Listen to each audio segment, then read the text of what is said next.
di podcast Edutas.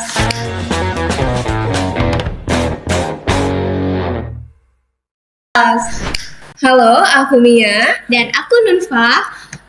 Podcast kita hari ini akan membahas mengenai isu pendidikan di Indonesia, khususnya yaitu tentang literasi digital versus kecanduan gadget. Jadi Indonesia ini mempunyai masalah yang sangat unik, yaitu tingkat penggunaan smartphone itu sangat tinggi, tetapi literasi digital sangat rendah. Nah, anak-anak sekarang kan banyak banget yang udah mulai biasa dan ngerti sama sosial media, entah itu TikTok, IG, ataupun games-games digital. Nah, tapi mereka tuh kadang kalau nyari informasi nggak tahu ya, ini tuh informasinya sebenarnya valid gak sih, bener gak sih? Betul. Nah, itu dia yang menjadikan isu literasi digital yang harus kita perangi saat ini. Dan teman-teman, podcast kita hari ini akan kedatangan salah satu dosen dari kampus STKIP SMA Solo. Siapa dia? Pak Badri Munawar. Oke teman-teman, ini dia narasumber kita, Bapak Badri Munawar Skom MPD. Beliau merupakan salah satu dosen dari kampus STKIP Syekh Mansur yang juga sedang studi S3 ya Pak ya? Betul. Di bidang komunikasi juga? Di teknologi pendidikan. Di teknologi pendidikan juga. Nah, sangat cocok sekali ya dengan tema podcast kita pada hari ini.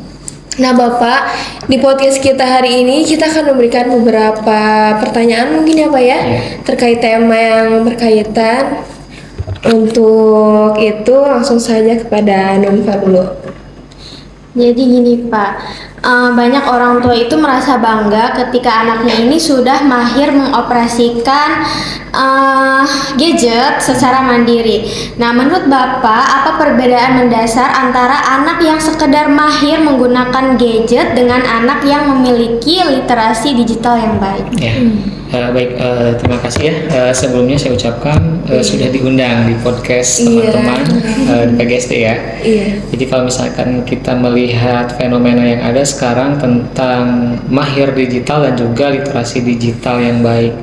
Kalau misalkan kita melihat mahir digital di sini, kadang mahir itu hanya sekedar bisa ya, memainkan game atau misalkan membuat medsos. Tapi kalau misalkan untuk literasi digital yang baik, kadang anak itu memang harus tahu kapan dia menggunakan medsos, kapan dia berkomentar yang baik, kapan dia menggunakan media sosialnya itu dengan baik. Kadang kan sekarang banyak juga ya, kadang anak kecil itu suka sembarangan komen gitu ya. Apalagi kalau misalkan sekarang yang lagi ramekan kurang gitu ya, anak-anak kecil SD, tingkat SD, SMP itu biasanya menyerang ikut-ikutan, menyerang yang bukan istilahnya fansnya, yaitu itu salah satunya apa perbedaan antara dengan perbedaan mahir digital dan juga literasi digital yang baik seperti itu. Jadi pasti ada perbedaan. Kenapa? Ya tadi kalau misalkan kita lihat pada saat mereka mahir itu pasti dia belum tentu literasi digitalnya baik. Tapi kalau misalkan itu literasi digitalnya baik, itu pasti sudah mahir seperti itu. Gitu berarti. Kalau udah belajar literasi digital, otomatis mahir untuk. Tapi kalau sudah mahir, belum tentu bisa literasi digital. Itu seperti itu.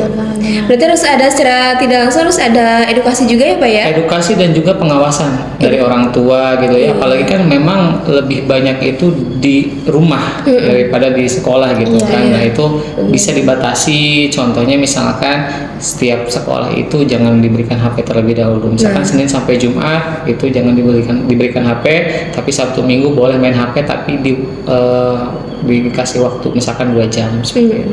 Jadi peran orang tua itu yang lebih penting. Orang tua itu sangat penting. Kadang kita mencontohkan, kita memberitahu jangan main HP kalau lagi makan, tapi ternyata orang tuanya juga makan. Itu yang salah. Apalagi kan sekarang tuh zamannya orang tua Gen Z katanya. Betul. Jadi anaknya lihat orang tua ya. Iya, jadi bukan Gen Z saja, dari zaman dahulu juga gitu ya. Waktu Bapak istilahnya ya tadi orang tuanya melakukan apa ya pasti ditiru, karena pada dasarnya anak itu adalah mesin fotokopi. Iya, benar sekali. Buah tidak jatuh jauh dari pohonnya. Iya, benar. Betul sekali. Gitu ya teman-teman. Lalu selanjutnya Pak, sekarang kan anak-anak itu akrab banget kayak yang tadi Bapak sebutin ya, kayak ada tren furab langsung ikut-ikutan Betul. ngomongin furab. Ada tren apa lagi, games-games digital langsung ikutan. Nah, terus ada lagi sekarang tuh kayak video-video pendek di TikTok atau Miss IG itu kan memicu kepuasan instan.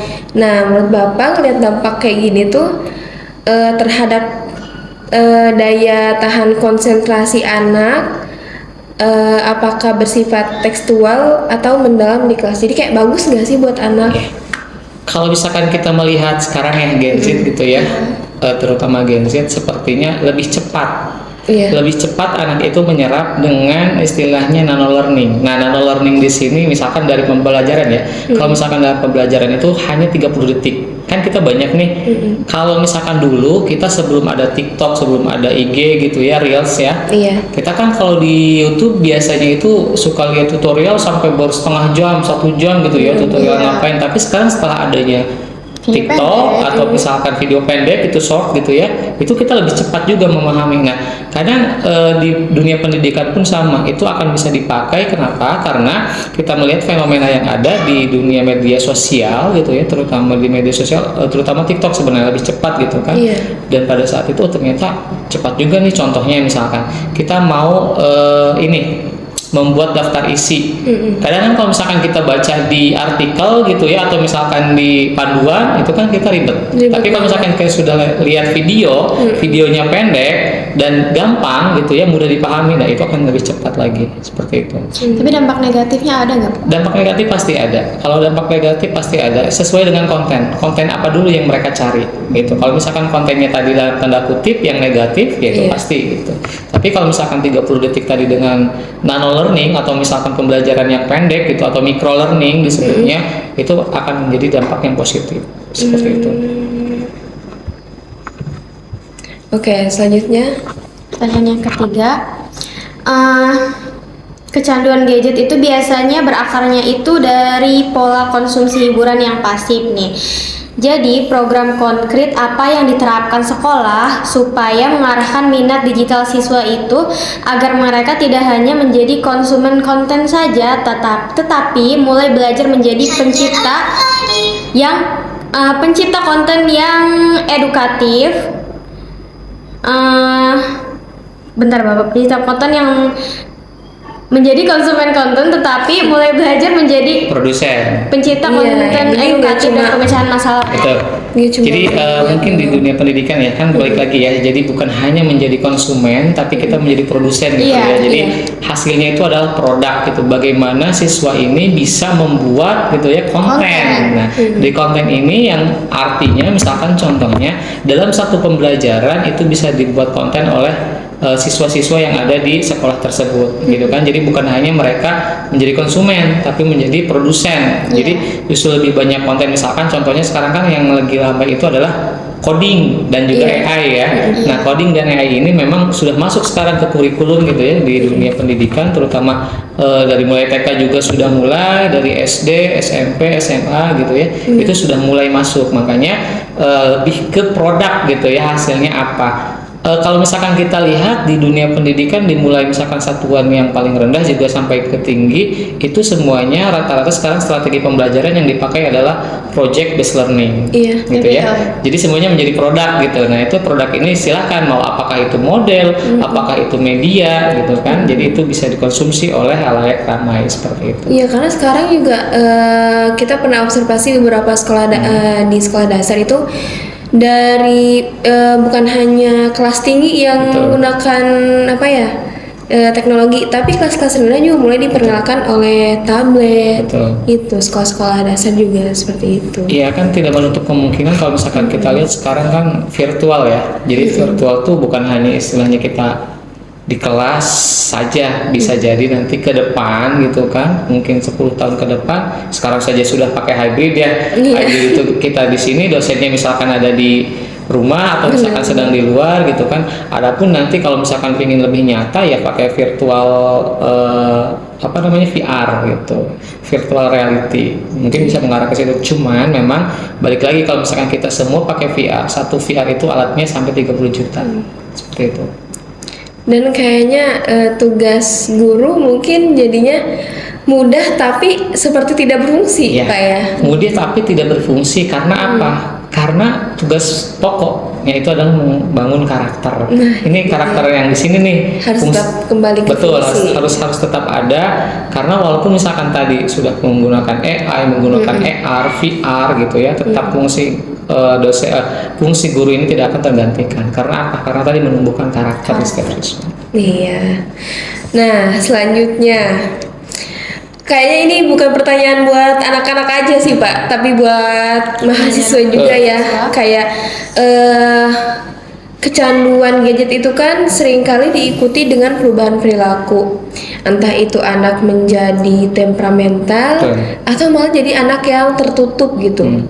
Nah, menurut Bapak mekanisme sekolah atau gimana sih caranya biar mendeteksi siswa yang udah di tahap kecanduan ini, dan apa langkah persuasif yang bisa kita ambil? Sebenarnya kolaborasi ya. Jadi intinya kolaborasi dengan orang tua, apalagi dengan komite, karena komite ini kan saling berinteraksi dengan pihak sekolah. Kenapa? Karena sekarang pun sudah mulai digalakan dalam artian tidak boleh membawa handphone kan ke sekolah. Sekarang mulai lagi kan. Nah, ternyata memang harus ada triknya juga. Kita tidak bisa istilahnya langsung seperti makan cabai. Makan cabai kan langsung meledak ya, langsung pedes ya. Nah, langsung pedes itu nggak mungkin gitu. Jadi harus pelan-pelan. Kemudian ya tadi sosialisasi.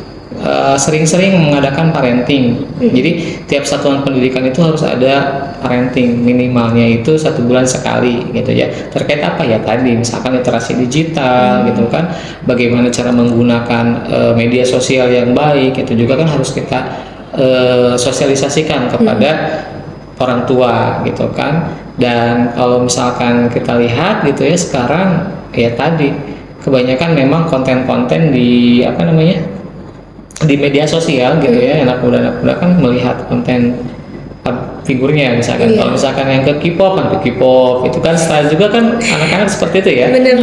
Yang ke misalkan kalau ibu-ibu kan drakor, racing gitu. Jadi ya balik lagi memang pihak sekolah pun harus ada istilahnya tadi komunikasi yang baik dengan pihak orang tua, bagaimana selalu menanyakan gitu kan seperti apa pola asuh orang tua terhadap anaknya di rumah. Jangan sampai misalkan pihak sekolah udah bagus nih, misalkan udah bagus ya pola asuhnya di sekolah, tapi orang tuanya lalai misalkan, atau misalkan yang dari orang tuanya udah bagus tapi pihak sekolah lalai misalkan. Kadang kan ya namanya juga pihak sekolah dalam artian tanda kutip kan beberapa orang tapi kalau di rumah kan cuma 1-2 anak. Tapi kalau misalkan sudah di sekolah kan banyak anak, dan juga banyak istilahnya pemikiran yang lain yang berbeda gitu. Anak satu dengan anak yang lain pasti berbeda seperti itu. Ada misalkan di rumahnya mereka broken home, otomatis kan mereka ya kan butuh perhatian lebih biasanya seperti itu. Itu sih. Jadi memang itu sih harus ada kolaborasi juga ya. Bagaimana pola asuhnya seperti itu. Siswa itu hanya berada di sekolah selama beberapa jam, sementara penggunaan gadget itu paling tingginya itu di rumah kan Pak. Nah, bagaimana cara sekolah itu membangun kesepahaman dengan orang tua agar aturan literasi digital di sekolah tidak patah oleh pembiaran penggunaan gadget tanpa batas di rumah? Betul. Jadi tadi balik lagi ke orang tua ya, pola asuh, bagaimana pola pikir orang tuanya. Jangan sampai memperlihatkan hal-hal yang negatif dalam artian kita menyuruh tadi kalau sedang makan tidak boleh pegang HP, kita juga nggak boleh pegang HP. Kadang kan ini mah kita makan gitu ya, nyuruhnya kadang sambil jangan main HP, jangan HP, tapi itu main HP. Iya benar. Kan yang salah seperti itu. Dan kalau saya pribadi gitu ya, ya tadi yang namanya anak itu adalah mesin fotokopi. Apa yang dilakukan oleh orang tuanya balik lagi pasti akan diikuti oleh anaknya seperti itu. Dan kalau bisa memang durasi satu hari misalkan 1 jam. Dari 1 jam itu boleh silakan mau 10 menit dulu, 20 menit dulu, 30 menit dulu. Jadi dikasih rentan waktu gitu. Jadi jangan misalkan sekaligus 1 jam gitu kan. Kalau bisa 5 menit kasih alarm, kasih tanda lah 10 menit alarm. Itu untuk yang mungkin anak usia dini gitu ya dengan SD. Tapi kalau misalkan untuk SMP dan SMA kita juga sama harus membatasi gitu kan. Boleh silakan main HP, tapi kita juga harus selalu mengecek apapun yang ada di HP-nya kita harus tahu. Walaupun memang misalkan mereka punya privasi sendiri, tapi tidak seperti itu. Nanti kalau misalkan mereka sudah bisa berliterasi digital yang baik, kita sudah percaya, mangga. Karena kalau misalkan kita lihat sekarang ya, literasi digital itu kan benar-benar harus dijaga. Yang pertama, data pribadi kita jangan sampai kesebar. Itu, ya kan? Itu yang lebih baik. Yang kedua, tadi kita juga harus lihat komen anak kita ini ke story orang seperti apa gitu kan. Itu yang ditakutkan gitu. Apakah emang mereka ini istilahnya asal gitu ya, hanya iseng kan tanda kutip. Karena dari keisengan itu kadang terjadi hal-hal yang tidak diinginkan. Iya. Gitu. Kita komen nih misalkan public figure, kamu gini gitu kan, ternyata kan Iya, pura. aduh gitu kan, seperti itu. Takutnya jadi fitnah juga ya. Tuh, itu sih. Kadang anak yang udah kecanduan itu kan bener-bener susah banget ya Pak ya. Betul. Sampai apa ya, orang tua nggak didengar, dia ngerasa, iya soalnya di lingkungannya juga banyak banget Pak kayak gitu. Kayak misalkan dia tuh usianya masih sekolah dasar tapi ngerasanya udah usia 20-an main HP. Kalau misalkan dilarang ya tetap main aja gitu, udah nggak ada rasa takutnya juga ke apa namanya, ke orang tua. Jadi mungkin isu yang kita ambil tuh benar-benar sengaruh itu di pendidikan, bukannya menjadi dampak yang positif tapi malah sebaliknya menjadi dampak yang negatif gitu. Karena awalnya itu pembiaran dari orang tua. Kalau misalkan kita lihat ya, yang penting anak itu anteng. Iya. Awalnya seperti itu. Orang tua tidak mau ribet, dikasih HP. Nah, kan efeknya sekarang gitu kan, mereka sudah agak dewasa gitu kan. Ya mau tidak mau gitu kan, yang tetap yang salah itu siapa? Saya tetap menyalahkan orang tua. Kenapa? Karena dari awalnya pembiaran. Kalau misalkan jangan misalkan ya, bukan jangan misalkan dikasih waktu lah gitu, dikasih waktu batasnya. Boleh main HP tapi Sabtu Minggu misalkan, atau hari libur, tapi batasnya 2 jam silahkan, mau siang 10 menit atau misalkan mau sore. Jadi ada rentan waktu yang tadi kita bicarakan seperti itu. Jadi balik lagi memang saya pernah mendengar kata-kata di podcast, apa sih untungnya main game gitu ya, misalkan contohnya yang lain gitu. Kalau belum kaya jangan main game. Siapa ya? Ngabisin waktu nggak? Ngabisin waktu. Nah itu. Iya benar. Makanya ada ya di podcast teman-teman juga mungkin pernah dengar gitu. Kalau belum kaya, gak usah main game gitu. Nanti kalau udah kaya, banyak uang, silakan kalian habiskan waktu kalian untuk bermain game seperti itu. Tapi mereka alasannya biar tenang gitu Pak. Kalau gak mau karena dia bosan kali ya, jadi main game gitu. Itu kan bisa salah satu alibi kan gitu ya. Sebenarnya itu mengurangi gitu. Sosialisasi sebagai manusia juga ya. Betul, sebenarnya kalau misalkan kita lagi ngobrol kayak gini, ya lagi ngobrol. Contoh ya, kita misalkan nongkrong nih di kafe misalkan, itu kan banyak kalau misalkan kita lihat ya dengan HP-nya masing-masing, kopi tetap kan biasa story like gitu ya, tapi ujung-ujungnya dengan gadget masing-masing. Nggak ada tuh misalkan ngobrol seperti ini gitu kan, ngobrol seperti apa gitu. Jadi ya balik lagi gitu.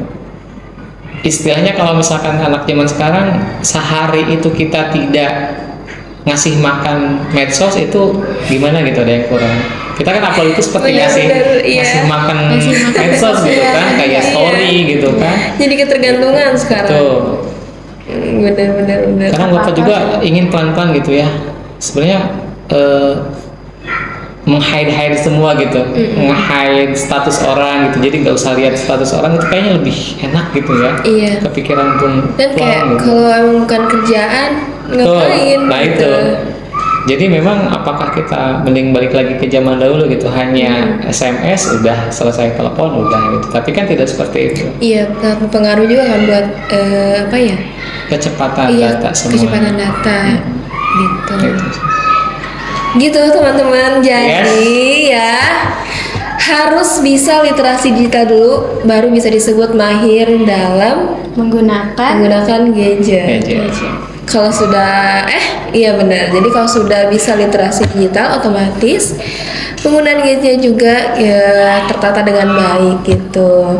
Oke, terakhir Bapak, tips buat kita anak-anak atau Gen Z, gimana sih caranya ngontrol penggunaan gadget kita biar gak terlalu main HP terus gitu, deadline jadi tertinggal. Gimana kira-kira Pak, satu tipsnya buat kita? Tipsnya sebenarnya mudah sih ya. Bagaimana kita memanage waktu. Kadang kan waktu kita itu ya terbuang sia-sia dengan melihat layar di HP gitu kan, yang tidak berfaedah intinya kan itu. Jadi bagaimana teman-teman ini membuat schedule yang benar-benar pas dengan teman-teman. Ada kalanya boleh lihat HP, boleh kita sedang mengerjakan sesuatu dengan deadline yang istilahnya mepet, tapi HP ya simpan dulu gitu. Nanti setelah rehat bisa keluar, tarik napas, lihat HP, masuk lagi seperti itu. Jadi memang tadi kalau misalkan kita lihat rentang waktu lagi, balik lagi manajemen sih sebenarnya, manajemen waktu, bagaimana kita mengelola waktu itu dengan baik gitu kan. Mulai dari bangun tidur sampai ke tidur lagi, kita ngapain aja sih seperti itu. Tapi yang terutama adalah tadi 5 waktunya jangan ketinggalan. Nah itu dia. Itu sih. Harus bisa manage waktu. Jadi sebenarnya vlog-vlog day in my life itu penting sebenarnya ya. Iya. Biar kita tahu Richard sehari ini tuh ngapain aja. Iya benar. Lagi. Oke, baik. Itu dia teman-teman podcast kita hari ini bersama narasumber kita yang hebat banget. Kita kasih tepuk tangan dulu dong. Oke, mungkin sampai mungkin sudah selesai ya. Sampai jumpa di podcast selanjutnya. Kami mohon undur diri. Terima kasih sudah menonton.